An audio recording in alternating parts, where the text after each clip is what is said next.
Assalamualaikum warahmatullahi wabarakatuh. Allahumma sholli ala sayyidina Muhammad wa ala ali sayyidina Muhammad. Pertama-tama yang saya hormati Bapak Profesor Dr. Haji Hari Supratna selaku Rektor Universitas Hasyim Asy'ari Jombang. Kemudian yang saya hormati Bapak Dr. Jasminto, Magister Pendidikan Islam selaku Dekan Universitas Hasyim Asy'ari Jombang. Dan yang saya hormati Bapak Dr. Haji Hanifuddin, Magister Pendidikan Islam selaku dosen pengampu mata kuliah media pembelajaran. Hari ini saya akan menjelaskan peta imajinasi saya yang berjudul fungsi media pembelajaran. Media dalam proses pembelajaran memiliki fungsi dan kegunaan yang sangat penting. Keberadaan media ini bukan hanya pelengkap, tapi benar-benar membantu kelancaran proses belajar, mengajar, dan meningkatkan efektivitas pencapaian hasil belajar. Dalam proses pembelajaran, media berperan sebagai jembatan antara guru sebagai pengirim pesan dan siswa sebagai penerima pesan. Dalam proses ini, pesan yang disampaikan oleh guru bisa berupa materi pembelajaran, konsep, atau nilai-nilai. Disalurkan melalui media tertentu. Semua ini didukung oleh metode pembelajaran yang digunakan. Media pembelajaran tidak terdiri sendiri, melainkan menjadi bagian penting dari sistem yang menyatukan guru, pesan, metode, dan siswa. Oleh karena itu, media memiliki berbagai fungsi yang saling terkait antara satu sama lain. Salah satu fungsi utama media pembelajaran adalah sebagai sumber belajar secara teknis. Media pembelajaran memiliki peran penting sebagai sumber informasi dan pengetahuan bagi siswa. Dalam istilah sumber belajar ini terdapat makna bahwa media bukan hanya alat bantu, tapi juga memiliki peran aktif sebagai penyalur, penyampai, bahkan penghubung antar berbagai elemen pembelajaran. Media pembelajaran juga memiliki fungsi. Yang pertama ada fungsi manipulatif. Apa maksudnya? Fungsi ini mengacu pada kemampuan media untuk menampilkan kembali objek atau kejadian dengan berbagai macam perubahan atau manipulasi sesuai dengan kebutuhan pembelajaran. Misalnya, benda yang ukurannya besar dapat diperkecil, sementara yang kecil bisa diperbesar. Dengan kata lain, kemampuan manipulatif ini membuat media pembelajaran tidak hanya menjadi alat bantu, tapi juga sebagai teknologi yang memungkinkan pengalaman belajar jadi lebih konkret, interaktif, dan bermakna. Kemudian masuk pada fungsi psikologis. Dalam hal ini media pembelajaran bisa mempengaruhi cara siswa berpikir, merasa, dan merespon materi yang diberikan. Fungsi psikologis ini terbagi menjadi beberapa bagian. Yang pertama ada fungsi atensi yang berkaitan dengan perhatian.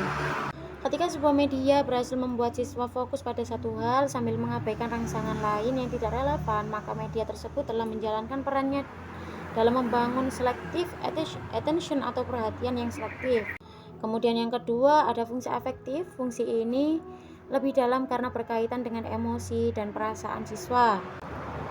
Di sini letak pentingnya media yang tidak hanya informatif tapi juga komunikatif dan menyentuh sisi emosional siswa.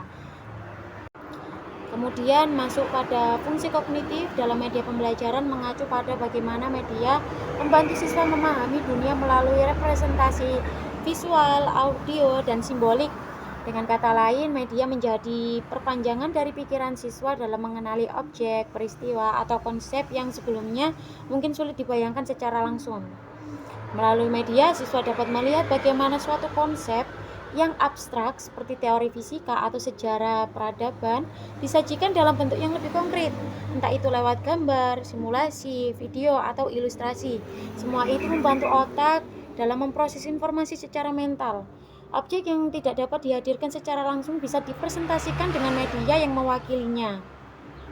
Disinilah media berperan dalam membangun pemahaman yang lebih dalam. Media mendorong siswa untuk tidak sekedar menghafal tapi juga berpikir kritis, membuat koneksi, dan membentuk representasi mental yang lebih kompleks. Jadi siswa itu akan diajak untuk berimajinasi dan membayangkan teori-teori yang telah disebutkan oleh gurunya. Kemudian itu ada fungsi imajinatif dari media pembelajaran, berfokus pada kemampuannya untuk memicu kreativitas dan imajinasi siswa. Imajinasi bukan hanya soal berkhayal, tapi merupakan proses mental yang penting dalam pembelajaran. Melalui imajinasi, siswa bisa membayangkan skenario, menciptakan solusi, dan menyusun gagasan baru dari data yang mereka miliki. Menurut Munadi, pada tahun 2008, imajinasi adalah proses menciptakan objek atau peristiwa tanpa harus mengalami secara langsung melalui panca indera. Disinilah media menjadi pemantik ide-ide segar, misalnya gambar-gambar surrealis, cerita imajinatif, atau simulasi futuristik yang bisa menjadi alat yang efektif untuk mendorong siswa menciptakan dunia versi mereka sendiri. Fungsi ini sangat penting dalam mata pelajaran yang mendorong inovasi dan eksplorasi seperti seni, sastra, atau bahkan sains. Dengan imajinasi yang dihiasi lewat media yang tepat, siswa tidak hanya menjadi penerima informasi tapi juga mendapatkan atau menciptakan ide. Masuk pada fungsi motivasi, melalui media pembelajaran, guru dapat memotivasi siswanya dengan cara membangkitkan minat belajarnya, dengan cara memberikan harapan akan tercapainya suatu hasrat, atau dapat menjadi motivasi yang ditimbulkan guru ke dalam dari siswa. Dengan demikian, motivasi merupakan usaha dari pihak luar dalam mendorong, mengaktifkan, dan menggerakkan siswanya secara sadar untuk terlibat secara aktif dalam proses pembelajaran. Kemudian masuk pada materi terakhir, yaitu fungsi sosiokultural, yaitu mengatasi hambatan sosiokultural antara peserta komunikasi pembelajaran. Hal ini bukan hal yang mudah, apalagi para siswanya jumlahnya cukup banyak. Mereka masing-masing memiliki karakteristik yang berbeda pola. Itu bisa dihubungkan dengan adat, keyakinan, lingkungan, pengalaman, dan lain-lainnya. Serangan di pihak lain, kurikulum dan materi ajar ditentukan dan diperlakukan secara sama untuk semua siswa agar mereka mampu belajar, memiliki kemampuan dalam memberikan rangsangan yang sama, mempersamakan pengalaman, dan menimbulkan persepsi yang sama. Sekian saya akhiri presentasi kali ini. Apabila ada kata-kata yang tidak mengenakan di hati, saya mohon maaf.